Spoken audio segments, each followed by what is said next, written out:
Para sa anak, bawal mapagod. Yan ang hindi alam ng karamihan. Na yung mga OFW na sinasabi nilang ang swerte kasi nasa abroad, hindi naman talaga maswerte eh. Matapang lang. Matapang lang magtiis, matapang magkunwari, matapang magsinungaling. At minsan ngumingiti kahit gusto nang umiyak. Kasi alam nyo ba, kung ilang gabi silang umiiyak sa kwarto habang hawak yung mga litrato nyo sa cellphone nila. Alam nyo ba kung ilang beses silang gustong umuwi pero hindi pwede. Kasi kung uuwi sila, sino pa ang kikita? Sino pa ang magpapadala? Sino pa ang magbabayad ng tuition nyo, ng renta, ng kuryente? Na yung bawat padala, hindi galing sa pera lang. Galing yan sa pagod, sa gutom, sa pagtitiis.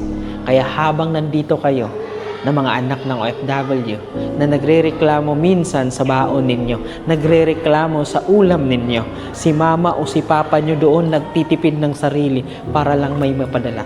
Kaya kung sinabihan kayo ng magulang nyo na mag-aral kayo ng mabuti, hindi lang yung simpleng bilin.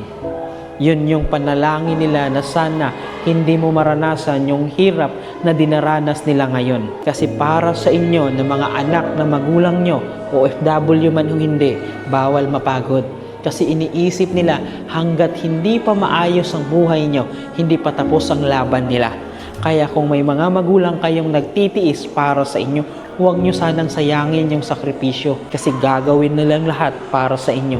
Lalong-lalo na kapag mapagmahal yung mga magulang ninyo.